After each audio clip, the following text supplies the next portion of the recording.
جو دن گزرتے ہیں اور ہر گزرتے دن کے ساتھ ایسا لگتا ہے کہ ریاست اور ریگریس کر رہی ہے. ریاست کے جو انسٹیٹیوشنز ہیں ان کے اوپر اسٹیبلشمنٹ کی جو پریشر ہے وہ اور بڑھتا جا رہا ہے. اور آج کا کیس ایک ٹپیکل اگزامپل ہے اس چیز کی کہ جو ریاست ہے اور ریاست کے کرندے اور جو جن کے پاس طاقت ہے, جو پاور ویلڈرز ہیں, ان کی حتی الوسع کوشش یہ ہے, اور یہ اس کو ڈیفینیٹلی انشور کریں گے کہ خان صاحب کو جیل سے باہر نہیں آنا چاہیے, اور وہ اسی صورت میں ممکن ہے جبکہ ان کے کیسز کا فیصلہ جو ہے وہ نہ ہونے دیں.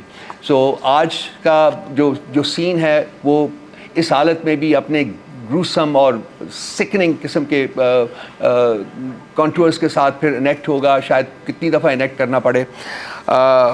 تو آج ہم لوگ انصاف کا قتل ہوتے ہوئے دیکھ رہے ہیں, ہم لوگ ریاست کو کمزور ہوتے ہوئے دیکھ رہے ہیں, ہم یہ تمام تماشا پچھلے 2 سال سے دیکھ رہے ہیں, اور اس سے پہلے بھی 76 سال کے عرصے میں جو اسٹیبلشمنٹ کا رول رہا ہوا ہے. میں تو بار بار کہتا ہوں کہ اگر اس ملک میں کوئی مسئلہ ہے جس کی وجہ سے یہ ملک ترقی نہیں کر سکا تو وہ اسٹیبلشمنٹ کی ڈائریکٹ انٹرونشن ہے یا انڈائریکٹ انٹرونشن ہے اپنے اسٹوجز کے through, kicking the prime minister out and then kicking them back into power.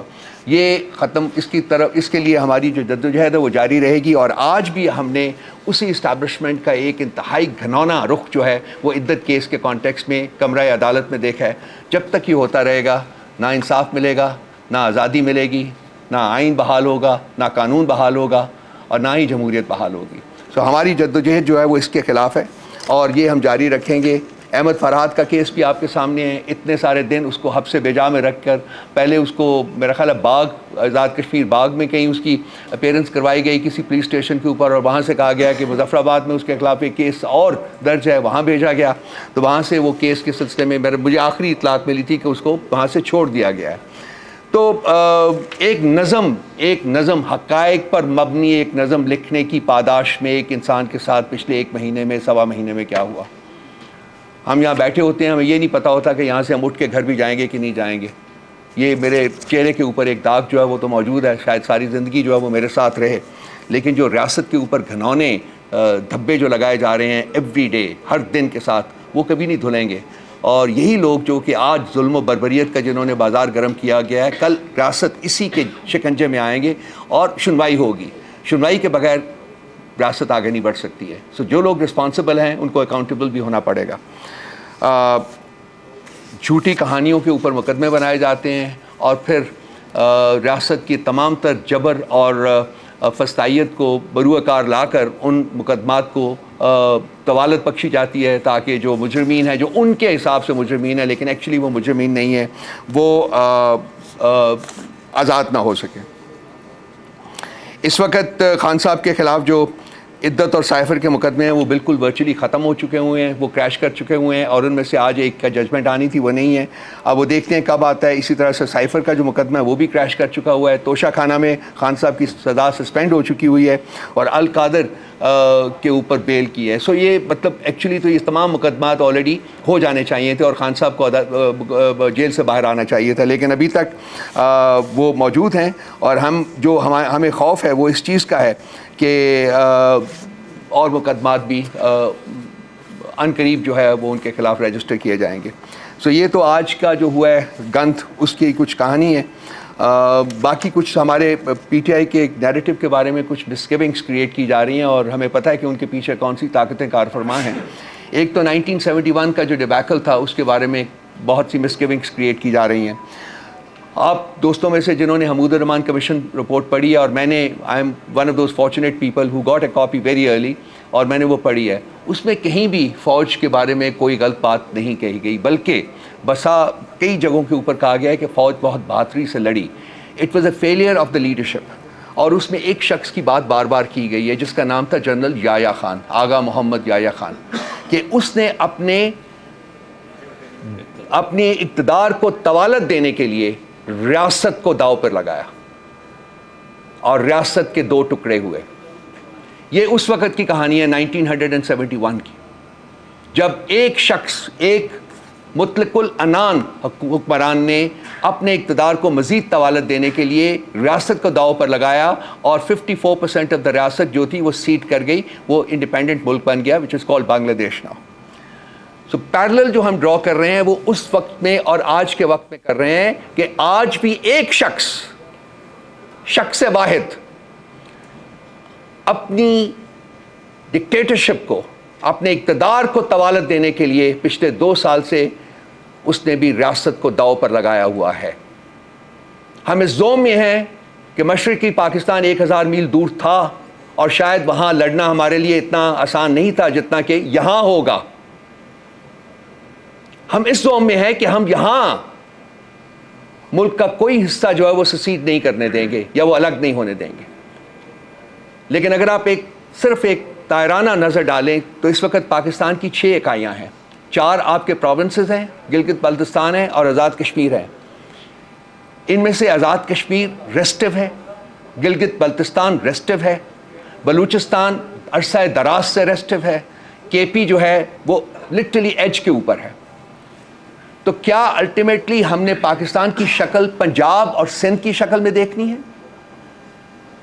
اور جو شخص اپنے اقتدار کو طوالت دینے کے لیے اور اپنی ڈکٹیٹرشپ کو فردر پرپیچویٹ کرنے کے لیے جس نے ریاست کا فیوچر اس کے اوپر لگایا ہوا ہے، کیا ہم اس کو وہ یہ کام کرنے دیں گے جو وہ کام کر رہا ہے اس وقت؟ کیا ہماری عدالتیں اور باقی جو ہمارے ادارے ہیں وہ اپنا رول نہیں پلے کریں گے کہ ملک کے اوپر جو اسٹینگل ہولڈ ہے ڈکٹیٹرشپ کا اس کو ختم کیا جائے اور آئین اور قانون اور جمہوریت کو بحال کیا جائے اس ملک پہ؟ اس ملک کا فیوچر کیا ڈکٹیٹرشپ کے ساتھ لنکڈ ہے یا آئین اور قانون کے ساتھ لنکڈ ہے؟ کوئی بھی ریاست دنیا میں آج کل کے زمانے میں ایسی نہیں ہے جو کہ ڈکٹیٹرشپ کے بلبوتے کے اوپر آگے چل سکتی ہے۔ کسی نہ کسی طریقے سے، کسی نہ کسی شکل میں وہاں آئین اور قانون کی حکومت ہوتی ہے۔ یہ پاکستان وہ واحد ریاست ہے اس وقت جس نے کم از کم پچھلے 2 سال میں نہ صرف کہ آئین اور قانون کا ٹوٹل فقدان نظر آیا ہے بلکہ بریزن جسے کہتے ہیں بریزن طریقے سے اس کو وینڈلائز کیا گیا ہے۔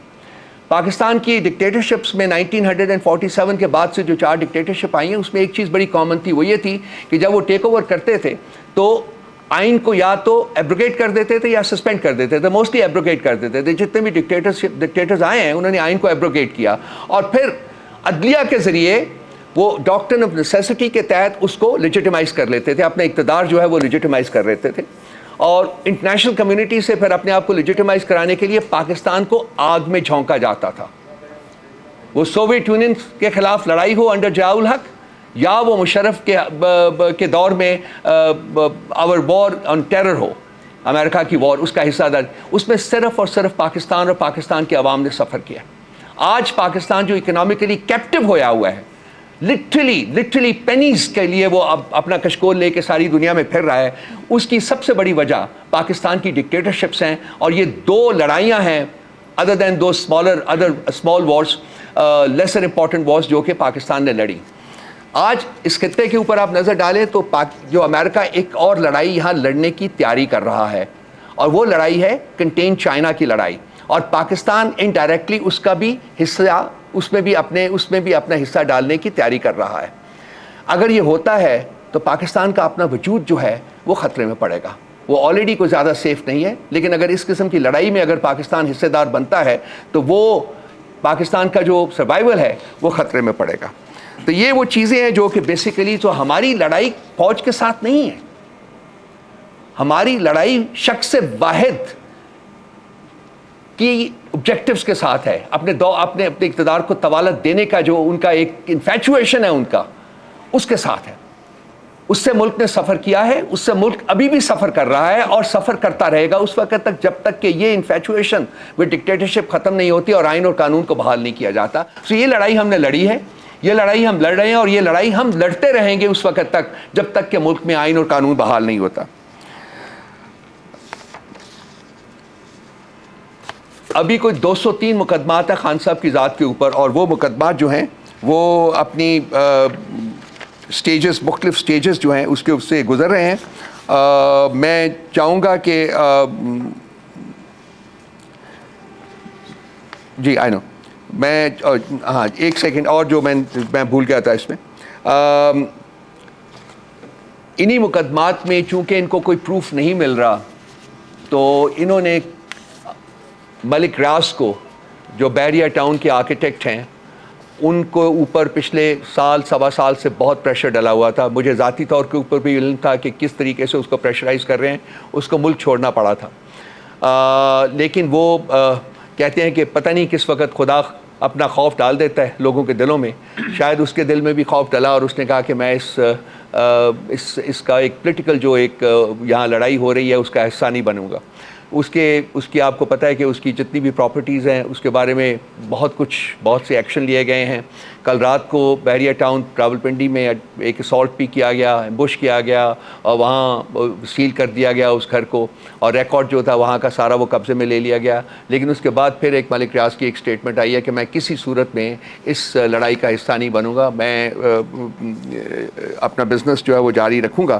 اور میری اطلاع کے مطابق 3 دن پہلے, میرا خیال آج بھی وہ دبئی میں ہی ہیں, جناب صدر پاکستان بھی گئے ہیں وہاں, اور سنا ہے کہ ذاتی طور کے اوپر بھی انہوں نے اس سے ملاقات کرنے کی کوشش کی ہے. مجھے نہیں پتا کہ ملاقات ہوئی ہے یا نہیں ہوئی, لیکن مجھے یہ پتا ہے کہ وہ شاید اس کو اب بھی پریشرائز کرنے میں کامیاب نہ ہوں. تو یہ وہ محرکات ہیں دوستو جو میں نے آپ کے سامنے بیان کیے ہیں کہ false, frivolous and fraudulent cases register کیے خان صاحب کے خلاف. وہ چھوٹی عدالتوں سے بزور شمشیر انہوں نے فیصلے لے لیے, لیکن جب بڑی عدالتوں میں پہنچے تو وہ سسٹین نہیں کر سکے, سب ایک ایک کر کے کریش کر رہے ہیں. اور اب یہ اور فیک قسم کی شہادتیں ملک ریاض کی ہوں یا کچھ اور لوگوں کی ہو, اور جیسے یہ خاور مانیکا جیسے گرے ہوئے گھٹیا لوگ جو ہیں ان کی شہادت ہو, اس کو 4-3 مہینے انہوں نے پکڑ کے رکھا ہے. آپ بھی جانتے ہیں, میں بھی جانتا ہوں کہ ان 3 مہینوں میں اس کے ساتھ کیا سلوک رکھا گیا ہوگا. اور آج وہ کینری کی طرح وہاں باہر نکلا ہوا, وہ ایک ایک singing a song on a tune that is provided by the power wielders. تو یہ مقدمے تو سسٹین نہیں کر سکتے ہیں. لیکن پرابلم یہ ہے, جو سوال ہے سب سے بڑا, کہ جی اگر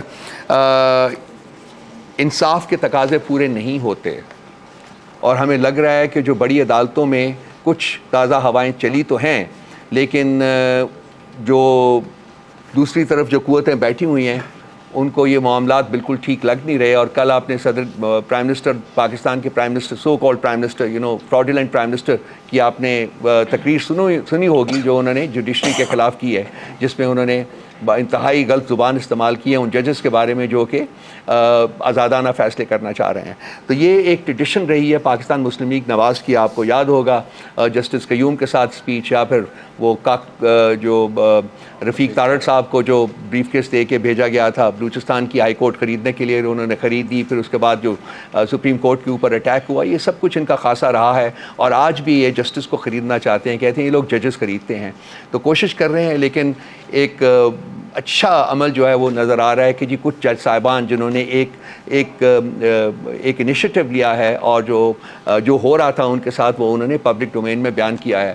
ان کو دیکھتے ہوئے کچھ اور جج صاحبان جو ہیں ان میں بھی ہمت آئی ہے اور وہ بھی اس میں شامل ہوئے ہیں. اور میرا خیال ہے کہ یہ جو ٹرائب ہے یہ اس کا سائز بڑھے گا وقت گزرنے کے ساتھ ساتھ. اور یہی چیز ہے جو کہ صاحب اقتدار لوگوں کو, ڈکٹیٹرز کو پریشان کر رہی ہے, کہ اگر انصاف ملنا شروع ہو جاتا ہے تو خان صاحب تو باہر آ جائیں گے, اور خان صاحب جب باہر آئیں گے تو ان کے جو اقتدار کے اوپر ان کا سورج جو ہے وہ غروب ہو جائے گا فوری. اس شخص کی ایک انگلی کی صرف, وہ آج بھی جیل میں بیٹھا ہوا ہے, اور وہ ایکسرسائز کر رہا ہے ریسٹرینٹ, کہ میں نہیں چاہتا کہ میں جیل سے پبلک پروٹیسٹ کی کال دوں, کیونکہ پبلک پروٹیسٹ اگر ہوگا تو اس میں اسٹریک آف وائلنس بھی آ سکتی ہے, اور وہ نہیں چاہتا کہ وائلنس ہو اس ملک میں, بیکاز ملک بہت کمزور ہے, سسٹین نہیں کر سکتا. اس لیے وہ اپنی جان کے اوپر, اپنی ذات کے اوپر ان کا ظلم برداشت کر رہا ہے. لیکن اس ملک کی ابھی بھی اس کو پرواہ ہے. جب بھی میں جاتا ہوں ملنے تو وہی بات کرتے ہیں. لیکن اب دیکھتے ہیں کہ کب تک برداشت کیا جا سکتا ہے, کیونکہ ہم بھی بالکل نہج کے اوپر پہنچے ہوئے ہیں. ہماری جو سپورٹ بیس ہے وہ ہمارے اوپر پریشرائز کر رہی ہے, ہمیں پریشرائز کر رہی ہے, اور ہمیں گالیاں دے رہی ہے کہ جی آپ کیوں نہیں پروٹیسٹ کال کنوین کرتے. اگر آپ لوگ, آئی ایم شیور آپ سوشل میڈیا کے اوپر جا کے دیکھتے ہوں گے, آپ خود ان کی زبان دیکھ سکتے ہیں کس قسم کا پریشر ہمارے اوپر پڑ رہا ہے.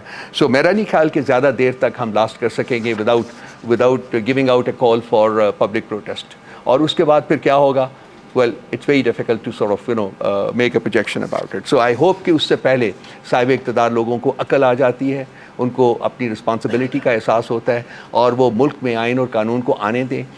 جو بھی اس کا راستہ ہے اس کو وہ اس کے راستے وہ آئین اور قانون ایکسرسائز ہونے دیں تاکہ ملک میں انصاف ہو، اور وہ تمام لوگ جو کہ غیر منصفانہ، غیر آئینی اور بھونڈے قسم کے مقدمات میں انہوں نے زبردستی جیلوں میں رکھا ہوا ہے وہ آزاد ہو سکیں اور ملک کا جو معاملات ہیں وہ آگے بڑھ سکیں۔ میں صرف نعیم سے یہ کہوں گا کہ اگر 2-3 منٹ میں آج کی جو کہانی ہے جیل کی اگر وہ بیان کر دیں کہ کیا ہوا تو وہ میرا خیال ہے کہ آپ لوگوں کے لیے اس کو سمجھنا اور زیادہ آسان ہو جائے گا۔ جیل نہیں، جو عدالت میں ہوئی ہے، سوری جی آپ بات کریں، ٹھیک ہے بات کریں، ٹھیک۔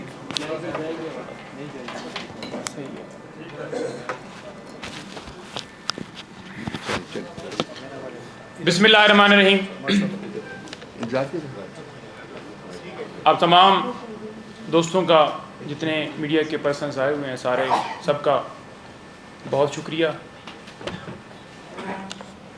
دیکھیں، اس وقت میں خان صاحب کے کیسز کے حوالے سے بات کروں گا، اور رؤوف صاحب، انتظار صاحب بھی آ گئے ہیں اور بتائیں گے آج کے حوالے سے خان صاحب کی مزید جو اپڈیٹس ہیں اور پیغام بتائیں گے۔ دیکھیں، اس وقت خان صاحب 2 کیسز کے اندر پابند سلاسل ہیں۔ نمبر 1 سائفر کیس اور نمبر 2 عدت کیس۔ سائفر کیس کی سماعت کل تھی، اس سماعت کو اس وجہ سے ملتوی ہونا پڑا کہ پورے پاکستان میں چھٹی منا دی گئی، اور بنتا یہ تھا کہ کل چھٹی تھی تو آج اس کیس کی سماعت کی جاتی، اس کے اندر فیصلہ آتا، کیونکہ اس وقت خان صاحب 2 کیسز میں پابند سلاسل ہیں۔ اسی طرح سے بی بی صاحبہ ایک کیس میں پابند سلاسل ہیں، اور وہ ہے عدت کیس۔ تو عدت کیس کے اندر آج کیونکہ فیصلے کے لیے رکھا ہوا تھا عدالت نے، اور رضوان عباسی جو وکیل ہیں خاور مانکا کے، ان کو موقع دیا گیا۔ پہلے تو 9 بجے وہ آئے نہیں، پھر 10:30 بجے آئے۔ جب موقع دیا جاتا ہے تو بجائے یہ کہ وہ خود دلائل کریں، انہوں نے کیونکہ پیچھے سے ایک پلانٹ کر کے، ایک پلان بنا کر، ایک پورے منظم طریقے سے، جس میں انہوں نے پی ایم ایل این کے لائرز، جو میں جانتا ہوں کیونکہ ہم سارا دن ادھر ہی ہوتے ہیں، یہ وہ لوگ تھے جو ڈسٹرکٹ کورٹ میں عمران خان صاحب پیش ہوئے تو اس وقت عطا تارڑ اپنے ساتھ لے کر آیا تھا، اور اس وقت بھی انہوں نے شور شرابہ کیا تھا، ہنگامہ رائی کی تھی۔ آج وہی ہوا دوبارہ، یہ چاہتے تھے کہ عدالت کے اندر شور شرابہ ہو، لڑائی ہو، ایسا ماحول بنے کہ یہ کیس جو ہے ملتوی ہو۔ لیکن میں سلام پیش کرتا ہوں تمام ہماری جتنی خواتین ہیں، ہمارے لائرز ہیں، جتنے وہاں پر میڈیا پرسن سارے لوگ موجود تھے، انہوں نے کسی نے اس طرح کا معاملہ نہیں کیا اور بڑا تحمل مزاجی کا مظاہرہ کیا، اور ہم نے عدالت کو یہی کہا کہ یہ چاہتے ہیں کہ یہاں پر ماحول خراب ہو، کیونکہ جس طرح وہ گندی زبان استعمال کر رہے تھے خان صاحب کے بارے میں، بی بی صاحبہ کے بارے میں، میں الفاظ یہاں پر وہ نہیں لے سکتا جس طرح کے وہ الفاظ لے رہے تھے۔ یہ ہماری ہمت تھی، ہم برداشت نہیں کر پا رہے تھے، لیکن ہم نے برداشت اس لیے کیا کیونکہ ہم چاہتے تھے کہ خان صاحب، بی بی صاحبہ کے حوالے سے یہ کیس آج جو سماعت ہے اس میں فیصلہ آ جائے، کیونکہ فیصلے کے اندر ڈیلے نہ ہو۔ لیکن دوسری طرف سے مسلسل جج صاحب کے اوپر بھی اس طرح کا الزام لگایا گیا کہ آپ میرٹ کے اوپر فیصلہ جو ہے وہ نہیں دیں گے، آپ انصاف نہیں دیں گے، آپ نہیں ٹھیک کیس چلا رہے، اور بغیر کسی جواز کے اس سے پہلے ریکیوزل کی اپلیکیشن جو ہے وہ دی گئی، اور اس کے اندر کوئی گراؤنڈ نہیں بتائی گئی کہ کس بنیاد کے اوپر ریکیوزل کی اپلیکیشن، یعنی کہ آپ یہ کیس نہ سنیں، تو عدالت نے وہ درخواست خارج کر دی۔ دوسری دفعہ یہ پلان کر کے سارا کیا۔ اب دیکھیں آپ، ایک کیس ہوتا ہے جی، اس کیس کے اندر مکمل دلائل دیے گئے، دلائل میں پورا ٹائم دیا گیا، بلکہ پورا ٹائم کیا، اتنے گھنٹے دیے گئے، ایک چیز کو بار بار ریپیٹ کیا گیا، کوئی شہادت ہے جی، کراس ہے جی، یہ ہے وہ ہے جی۔ اب جب مکمل ہو گیا تو پھر عین موقع کے اوپر جس وقت آپ نے فیصلہ سنانا ہے اور آپ نے 10-20 منٹ آدھا گھنٹہ دینا ہے اس وکیل کو، تو ٹھیک ہے آپ دیں۔ اب اس ٹائم کے اوپر جج صاحب کا بھی اس کیس سے پیچھے ہٹنا، جو واضح طور پر اس جو لیٹر ہے 6 ججز کا، اس کے ساتھ میچ کرتا ہے کہ کس طرح ججز کو ڈرایا گیا، دھمکایا گیا، ان کے کام کرنے میں مداخلت کی گئی، ان کے اوپر پریشر ڈالا گیا، کیمرے لگائے گئے۔ اب کس حد تک ان کے ساتھ کیا گیا جس کی وجہ سے انہوں نے ریکیوزل کی، حالانکہ ہم یہ کہہ رہے تھے کہ ان کو روکیں. اس کورٹ کا ڈیکورم, اس کورٹ کو کیسے ریگولیٹ کرنا ہے, یہ آپ کا کام ہے, آپ کے پاس پاور ہے اور آپ اختیار رکھتے ہیں, ابھی فیصلہ دے دیں. لیکن انہوں نے نہیں کیا, اور یہ ایک ریکیوزل, انہوں نے کہا جی کہ میں اس کیس کو نہیں سنوں گا, اور پھر ایک لیٹر لکھ دیا گیا اسلام آباد ہائی کورٹ کو. تو اس میں مسلسل جو ہم روزانہ کہہ رہے تھے کہ فیئر ٹرائل نہیں دے رہے, ہم روزانہ کہہ رہے تھے کہ آئین کا آرٹیکل 10A بڑا واضح کہتا ہے جو ہر شخص کو فیئر ٹرائل کا حق دیتا ہے, نہیں دیا گیا. تو وہی کیا گیا کہ اس کیس کو پھر لٹکا دیا گیا ہے. اب 2 کیسز جن میں خان صاحب کی اس وقت میں پہلے گزارش کی کہ پابند سلاسل تھے اور بی بی صاحب آئے کیس میں, تو ان دونوں کیسز کو لٹکا دیا گیا ہے. سوموار کے لیے I think so cipher case کی سماعت کی گئی ہے. لیکن دوسری طرف آپ دیکھیں کہ ان کا پلان کیا ہے. ان کا پلان یہ ہے کہ کسی اور مقدمے میں گرفتاری ڈال کے کوئی اور مقدمہ بنا کر وہ باہر نہ آئے. مقصد ان کا صرف یہ ہے, کیونکہ وہ اپنے موقف سے پیچھے نہیں ہٹ رہے. آپ دیکھ لیں رانا ثناءاللہ جو کہتا ہے جی کہ اگر بات چیت ہو تو پھر ان کی رہائی کے حوالے سے بھی دیکھا جا سکتا ہے, سوچا جا سکتا ہے, کیسے وہ کہہ رہا ہے. اور آپ یہ بھی دیکھیں کہ آج سارے جو مجرم تھے وہ ایکسیپٹ کر رہے ہیں. انوار کاکڑ وہ خود کہہ رہا ہے جی کہ اگر میں فارم 47 کی بات کروں گا تو تم منہ دکھانے کے قابل نہیں رہو گے. تو یہ ساری چیزیں انہوں نے خود کی ہوئی ہیں اور سارے کیسز انہوں نے خود بنائے ہوئے ہیں. 9 مئی کے حوالے سے کیسز ٹرائل جو ہے وہ تیز کر دیا گیا ہے. شاہ محمود قریشی صاحب کی 9 مئی میں گرفتاری اس لیے ڈالی گئی کیسز میں کہ وہ سائفر کے صرف ایک کیس میں پابند سلاسل ہیں. اور آپ دیکھ لیں کہ القادر ٹرسٹ کیس کے اندر یہی نیب اسلام آباد ہائی کورٹ میں جاتا ہے اور وہاں پر جا کر کہتے ہیں جی کہ بالکل ہمیں تو تھوڑے سے اس کے اندر جو ہے وہ کیسز جو گواہ ہیں وہ رہ گئے ہیں, اور لہٰذا کیس جو ہے وہ فائنل جو ہے مراحل کی طرف جا رہا ہے, تو آپ خان صاحب کی ضمانت جو ہے وہ کنفرم نہ کریں. لیکن جو ہی آپ دیکھیں کہ ضمانت ادھر کنفرم ہوتی ہے تو آپ نے دیکھا کہ کس طرح ملک ریاض کو صرف وہ اپروور نہیں بن رہا تو اس کے پیچھے بھاگ رہے ہیں, یعنی کہ اپروور مزید ایڈ کرنا چاہتے ہیں. کبھی آپ زلفی بخاری کے اوپر پریشر ڈال رہے ہیں, کبھی آپ شہزاد اکبر پر ڈال رہے ہیں, کبھی آپ ملک ریاض پہ ڈال رہے ہیں, کبھی آپ اعظم خان کو اغوا کر رہے ہیں, کبھی مفتی سعید کو اغوا کر رہے ہیں. تو یہ سارا کیا کیا جا رہا تھا؟ یہ صرف اس لیے کیا جا رہا تھا کہ خان صاحب ہار مانے, وہ اپنے موقف سے پیچھے ہٹیں. لیکن الحمدللہ وہ ڈٹ کے کھڑے ہیں. اور میں توشہ خانہ کیس کی بھی بات کروں گا کہ چوتھا کیس پارٹ 4 سٹارٹ کر دیا گیا ہے. ایک کیس میں آپ نے 3 سال سزا دے دی, دوسرا کیس آپ نے تھانہ کوسار کے اندر FIR درج کر دی, تیسرا کیس آپ نے سزا دی 14 سال جو معطل ہو گئی. اب چوتھا کیس آپ نے بنا دیا. جو کیس جاتا ہے اس میں الزام کیا ہے جی, آپ نے قیمت جو ہے وہ غلط لگوائی, اپنے پاس غیر قانونی رکھے. لیکن یہ صرف اور صرف ایک وہ کہتے ہیں نا کہ بہتان, یہ جھوٹا ایک الزام لگانا. عمران خان نے جہاں پر 20% ادا کر کے گفٹ لیے جاتے تھے اس کو 50% پہ کیا, اور اگر کوئی چیز لی بھی تو قانونی پروسیس کر کے لی. لیکن یہاں پر گاڑیاں جنہوں نے لی, مجھے بھی کوئی لے کر دیا نا 5 لاکھ کی مرسیڈیز گاڑی جو لی نہیں جا سکتی قانونی طور پر, تو ان کو کلین چٹیں دی جا رہی ہیں, ان کو بری کیا جا رہا ہے. اور الیکشن آرڈیننس کے اندر میں اس کا بھی ذکر کروں گا کہ ترامیم کر کے یہ چاہتے ہیں کہ اپنے مرضی کے ریٹائر ججز جو ہیں وہ لگائے جائیں کہ پہلے آپ نے الیکشن جو ہے وہ اس کے اندر دھاندلی کی, فارم 47 کے مطابق لوگوں کو سلیکٹ کیا. اب آپ چاہتے ہیں کہ جو ٹرائیبیونلز کے اندر ہم گئے ہوئے ہیں کہ آپ کی مرضی کے ججز جو ہیں لگیں. لیکن میں لاہور ہائی کورٹ کو یہاں پر سلام پیش کرتا ہوں. آج انہوں نے جو فیصلہ دیا, انہوں نے کہا کہ لاہور ہائی کورٹ کے چیف جسٹس جو ہیں جو انہوں نے نام بھیجے ہوئے ہیں, الیکشن کمیشن وہ 6 ججز کو نوٹیفائی کرے. تو یہ اسی طرح کا ماحول, اسی طرح کا عدالتوں کے اندر اگر دیکھا جائے تو وہ جس طرح سے کھڑی ہو رہی ہیں اور اسی طرح سے چلیں تو پھر ہم امید رکھتے ہیں کہ یہ سارا کیا گیا ہے اس میں کافی آ سکتا ہے. لیکن یہ سٹل جو سلسلہ ہے بند نہیں کیا جا رہا. اور آخر میں یہ کہوں گا کہ نیب آرڈیننس کے اندر ترامیم کر کے 14 دن سے 40 دن پہ لے گئے, اور 5 سال سے سزا نیچے کر کے 2 سال پہ کی گئی ہے. کس بندے کی؟ جو نیب کا کرپٹ آفیسر ہوگا. تو یہ صرف اور صرف اس لیے کیا جا رہا ہے کہ ٹارگٹ صرف عمران خان ہے, اپنے کیسز میں ریلیف لینا ہے, اپنے کیسز میں بریت لینی ہے, اپنے کیسز میں چٹیں لینی ہیں, اور کوئی مقصد نہیں ہے. انتظار بھائی آپ کو تھوڑا ایڈ کریں گے.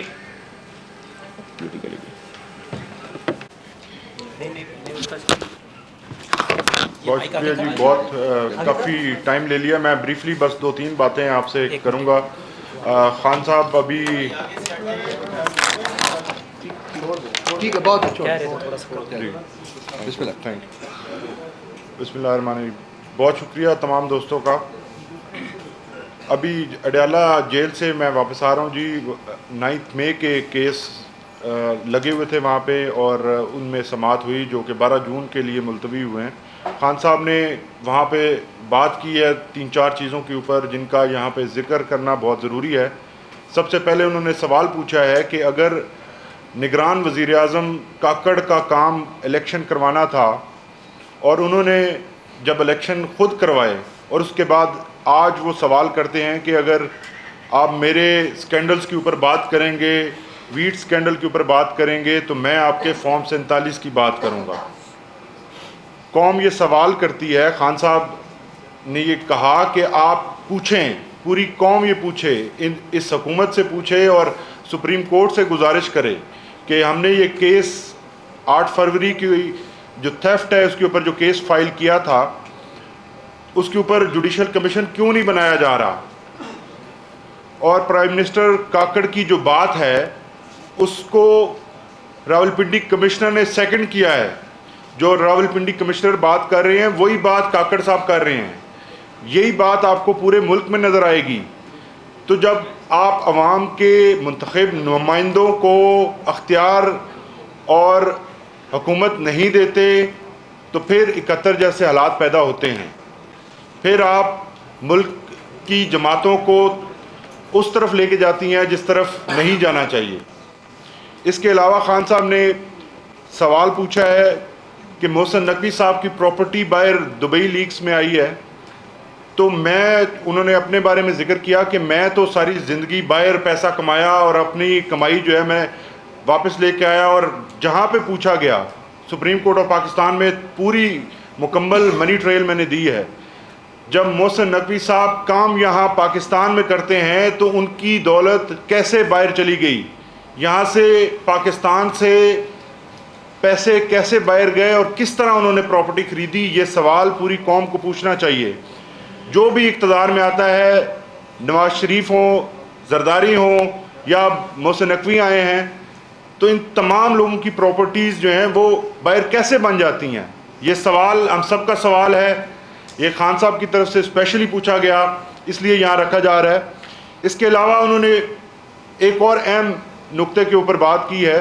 انہوں نے کہا کہ جو ویٹ کا سکینڈل پنجاب کے اندر آیا جس کا اثر پنجاب کے اوپر ہوا کہ پنجاب کے کسان کو جس طرح سے آج اس کی گندم نہیں خریدی جا رہی، اس کی محنت کی جو اس کی محنت کا پھل ہے اس کو نہیں دیا جا رہا، آج کوئی خریدنے والا نہیں ہے. سڑکوں پر گندم رل رہی ہے پنجاب کے اندر. تو اس کا کون ذمہ دار ہے، کون ان سے پوچھے گا؟ اس کے اوپر حکومت کو جواب دینا ہوگا، تفصیلات سامنے لانی ہوگی. جب تک یہ تفصیلات سامنے نہیں آئیں گے ہم اس ایشو کے اوپر بات کرتے رہیں گے اور ایشو کو اٹھا کے رکھیں گے. یہ کوئی کسی بھول میں نہ رہے کہ پنجاب کے کسانوں کو تحریک انصاف یا عمران خان بھول گئے ہیں. عمران خان صاحب کا واضح پیغام ہے کہ ہر کسان کی محنت کو اس کا پھل ملنا چاہیے. اس کے علاوہ پنجاب حکومت کی جانب سے نئے کیسز بنائے جانے کا انکشاف ہوا ہے. ان کی طرف سے پریس کانفرنس کی گئی جس کے اندر بتایا گیا کہ غداری کے کیسز جو ہیں وہ بنائے جائیں گے. خان صاحب نے اس کو بڑا ویلکم کیا ہے. انہوں نے کہا ہے کہ میں نے کبھی پاکستان سے غداری نہ کی ہے نہ میں کر سکتا ہوں. میرے خلاف تمام کیسز جو ہیں وہ جھوٹے ہیں. آپ دیکھ رہے ہیں جس طرح سے اوپن کورٹس کے اندر جو کیسز آ رہے ہیں وہ تمام کیسز آپ دیکھ رہے ہیں کہ کسی ایویڈنس کے بغیر، کسی ثبوت کے بغیر بنائے گئے تھے.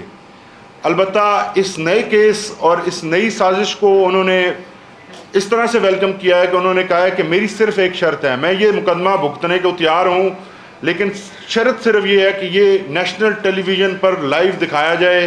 میں خود اس کیس کے اندر اپنی وکالت کروں گا اور اس کیس کو دیگر کیسوں میں تو آپ بھاگ جاتے ہیں، کبھی کوئی بہانہ بناتے ہیں، اس کے اندر تو ایسی کوئی بات نہیں ہے. میں نے صرف بات کی ہے حمود الرحمان کمیشن رپورٹ کے اوپر اور وہ کمیشن جو ہے حکومت پاکستان کا کمیشن تھا. وہ عمران خان نے کمیشن نہیں بنایا تھا، وہ کمیشن تحریک انصاف نے نہیں بنایا تھا. اور وہ رپورٹ سب کے سامنے آنی چاہیے، اور حقائق اور تاریخ جو ہے وہ اس سے سبق سیکھنا چاہیے۔ اس کا جو نتیجہ نکلا تھا وہ انتہائی افسوسناک تھا۔ عمران خان نے یہ بھی کہا کہ 71 کے واقعات کا سب سے بڑا نقصان یحییٰ خان کی وجہ سے ہماری فوج کو ہوا ہے۔ فوج کو جو نقصان یحییٰ خان نے پہنچایا، اس نقصان کے بارے میں بات کرنی چاہیے۔ ہماری فوج نے یہ خان صاحب نے آج فرمایا کہ یہ حمود الرحمان کمیشن رپورٹ میں واضح طور پہ آیا ہے، یہ لکھا ہے کہ جب ہماری فوج کو موقع ملا تو وہ بہت دلیری سے لڑی، لیکن جو اوور آل نقصان فوج کو ہوا، فوج کے امیج کو، اس کی وجہ سے فوج کو خود یحییٰ خان کو تبدیل کرنا پڑا۔ تو یہ بڑی اہم چیزیں ہیں، یہ تاریخ ہے، اور اس تاریخ سے سیکھ کے ہم آگے بڑھیں گے۔ انہوں نے کہا کہ میں پاکستان کی بہتری چاہتا ہوں، مضبوط جمہوریت چاہتا ہوں، پاکستان کی عوام کو ایک ایسا مستقبل دینا چاہتا ہوں کہ جس میں تمام لوگ سیف ہوں، سب لوگوں کے حقوق محفوظ ہوں، اور جہاں لا اینڈ آرڈر ہو اور انویسٹمنٹ آئے۔ بہت شکریہ جی۔ وہ ختم کرتے ہیں اس کو۔ جناب فراز صاحب نے کہا تھا کہ تیرا جبر و ظلم بلا سے ہی میرا حوصلہ بھی کمال ہے۔ Any question؟ یہ بتا دیجئے کہ چند روز پہلے ترک انصاف کے ترکمان جو کہ 75 سال کے تھے، ان پر حملہ ہوا، ظاہر ہے ان کے دلائل سے کوئی اختلاف کر رہا تھا، تشدد کی سیاست کو رنگ دیا گیا، ان پر حملہ ہوا، پورے پاکستان میں مذمت کی۔ آج ایک اور بزرگ پہ حملہ ہوا ہے، وکیل صاحب نے ان پر حملہ کیا عدالت میں، ان کی بھی آپ مذمت کر رہے ہیں۔ ہم اپنے آپ کو اس سارے فیل سے، ہمارے جو کورٹ میں ہوا ہے، پہلے آپ اس ساری جو پروسیڈنگز ہے اس کو دیکھ لیجئے، کس قسم کی غلیظ اور گندی زبان استعمال کی گئی۔ ایک آدھا گھنٹہ وہ شخص جو تھا وہ راسترم پہ رہا، بات کرتا رہا، نہ جج نے اس کو روکا، نہ کسی اور شخص نے۔ ہماری پروٹیسٹیشنز کے باوجود اس کو گالیاں دینی دی گئی۔ اس کے بعد یہ جو ہوا ہے انسیڈنٹ، وہ جیل کی وہ کورٹ کی پریمیسز سے باہر ہوا ہے۔ یہ ایک انڈیویجول انسیڈنٹ تھا، ایک انڈیویجول کا ایک فیل تھا، جس سے ہم نے اپنے آپ کو آلریڈی ڈیٹیچ کر دیا ہے۔ ہمارا ایز اے پولیٹیکل پارٹی اس کے ساتھ کوئی عمل دخل نہیں۔ بالکل صاحب یہ بتائیے گا کہ پہلے پی ٹی آئی کی جانب سے یہ تاثر آیا کہ 1971 میں جو کچھ ہوا وہ 2024 میں ہو گیا، لیکن پھر بیرسٹر گور نے یہ کہا کہ عمران خان شیخ مجیب نہیں ہے اور پی ٹی آئی عوامی لیگ کی نہیں ہے۔ تو میں آپ سے پوچھنا چاہتا ہوں کہ کیا عمران خان آج کے شیخ مجیب ہے اور پی ٹی آئی عوامی لیگ ہے یا نہیں؟ یہ کنکلوژنس غلط کر رہے ہیں، جو ڈرا کر رہے ہیں، ایرونیسلی ڈرا کر رہے ہیں۔ میں نے ابھی بھی ایکسپلین کیا ہے، اور انتظار نے بھی بتایا ہے آپ کو۔ ہم نے جو حمود الرحمان کمیشن کی رپورٹ کی بات کی ہے، جو کہ جیسا انتظار نے بھی کہا ہے، وہ ہم نے نہیں بنائی تھی، وہ اس وقت کی حکومت نے بنائی تھی، اور اس کی آپ اس کو پڑھ لیجئے، اگر اس کے مندرجات پڑھ لیں گے تو میرا خیال کلیئر ہو جائے گا۔ اس میں فوج کی بہادری کی تعریف کی گئی، لیکن ایک شخص جو تھا، شخص واحد جو اس وقت ملک کے اوپر حکمران تھا، جنرل یحییٰ خان اس کا نام تھا، وہ چاہتا تھا، اس نے کمٹ کیا تھا مجیب الرحمان کو جب وہ الیکشن جیتا تھا کہ پاور ٹرانسفر کی جائے گی، اور وہ ڈھاکہ گیا اس سلسلے میں، لیکن پاور ٹرانسفر کرنے کی بجائے وہاں ملٹری ایکشن جو ہے اس کا آغاز کر دیا گیا، جس سے ملک 2 لاکھ ہو گیا۔ تو ایک شخص واحد کی بات کی ہے، وہ شخص واحد اپنی جو lust for power to continue, اور اس نے 5 سال اپنا آلریڈی ایک کانسٹیٹیوشن بھی ڈرافٹ کروا دیا ہوا ہے، شریف الدین پیرزادہ صاحب انوالو تھے اس میں۔ وہ کانسٹیٹیوشن، یہ بھی ایک پاکستان کی تاریخ کا ایک حصہ ہے، کانسٹیٹیوشن بھی ڈرافٹ ہو گیا ہوا تھا کہ وہ آئندہ 5 سال کیسے حکومت کرے گا۔ تو شخص واحد کی جو لسٹ ہوتی ہے، اس کی وجہ سے ریاستیں سفر کرتی ہیں۔ ہماری بھی بات بالکل اس کانٹیکسٹ میں ہے کہ اس وقت بھی ایک شخص واحد جو ہے، اس کی لسٹ فار پاور جو ہے، اس کو اجازت نہیں دیتی کہ وہ پاکستان میں آئین، قانون اور جمہوریت کو آنے دے، اور ہماری جو لڑائی ہے وہ آئین، قانون اور جمہوریت کے لیے ہے۔ یہ ہمارا کانفلکٹ ہے۔ یہ اس میں نہ فوج کے بارے میں ہم نے بات کی ہے نیگیٹیولی، نہ کسی اور چیز کے بارے میں کی ہے۔ ہم نے صرف ڈکٹیٹرشپ جو ہے، جو کہ اس ملک کا سب سے بڑا کرائسس رہا ہوا ہے پچھلے 76 سالوں میں، ڈائریکٹ ڈکٹیٹرشپ جب مارشل لاس لگے، اور انڈائریکٹ ڈکٹیٹرشپ جب کہ اسٹوجز کے ذریعے اس ملک کے اوپر حکومت کی گئی۔ آج بھی ایک اسٹوج حکومت بیٹھی ہوئی ہے، جس کے ذریعے یہ پینٹمائمز ہیں، اور ان کی تنابیں جو ہیں وہ پیچھے سے کھینچی جاتی ہے، تو لیفٹ رائٹ رائٹ۔ میرا سوال یہ ہے، یہ بتاتے ہیں کہ نواز شریف صاحب نے کہا ہے کہ وہ سیاست چھوڑ دیں گے اگر عمران خان یہ ثابت کر دیں کہ انہوں نے میں جواب دوں؟ خان صاحب نے جواب دیا۔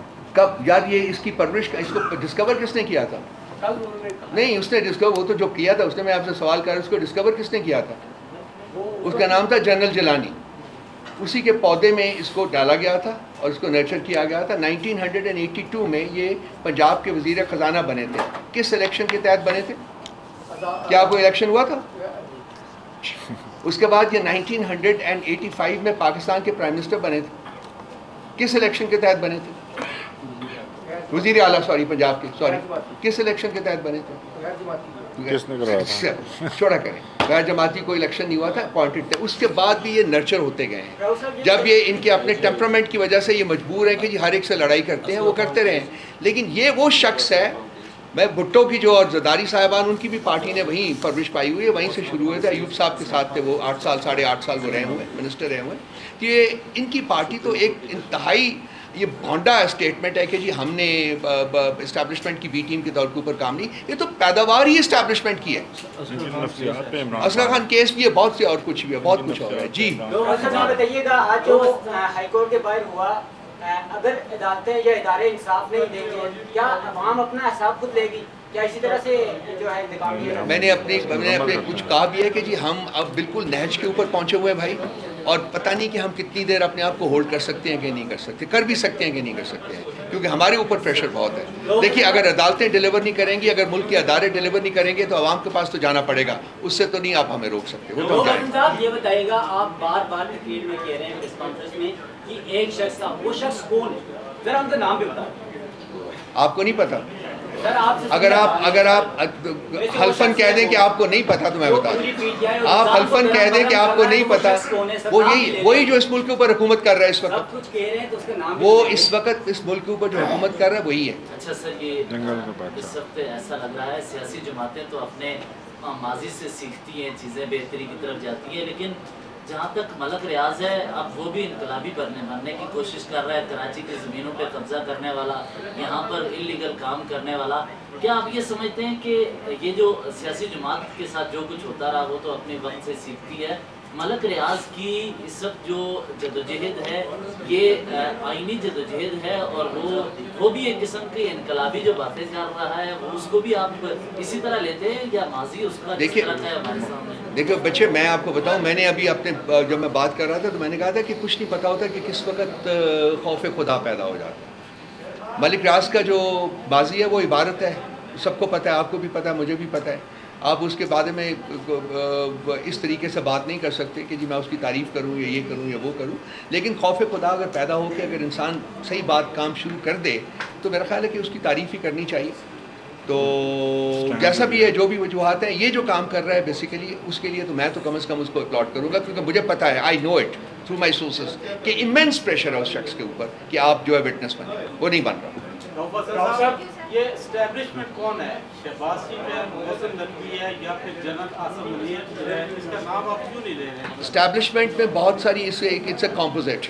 اسٹیبلشمنٹ میں بہت کچھ آ جاتا ہے, ملک کے بہت سارے ادارے آ جاتے ہیں, فوج بھی اس میں ہوتی ہے, سول بیوروکریسی بھی اس میں ہوتی ہے, پولیس بھی اس میں ہوتی ہے, اس میں الیکشن کمیشن بھی اس میں آ جاتا ہے, اس میں عدالتیں بھی آ جاتی ہیں. یہ تمام لوگ جو ہے نا, یہ کنگلیمریٹ ہے جو کہ اس کو پرپیچویٹ کرتا ہے ڈکٹیٹرشپ کو, جس میں کہ قانون نہیں ہوتا, جس میں آئین نہیں ہوتا, جس میں جمہوریت نہیں ہوتی, بلکہ وہ شخص جس کے ہاتھ میں گن ہوتی ہے وہ ویلڈ کرتا ہے پاور, اور وہ ان تمام اداروں کو اس سمت میں راغب کرتا ہے جو کہ اس کی سمت ہوتی ہے. وہ آپ ہی کر لیجیے. قبل ماضی میں بھی اسی طرح مسلم نواز جب اپوزیشن میں تھی تو وہ ایک شخص سے واحد کا ذکر کیا کرتی تھی, لیکن ہمیں دیکھنے کو ملا کہ پارلیمان میں اسی مسلم نواز اور پوری اپوزیشن نے ہاتھ باندھ کر اس شخص سے واحد کو ایکسٹینشن دی. کیا آپ کی جماعت کے پیچھے وہی مستقبل نہیں ہونے والا کسی غلطی کی تھی جی اس وقت؟ میرا نہیں خیال کہ پی ٹی آئی اس قسم کے کام کو دہرائے گی.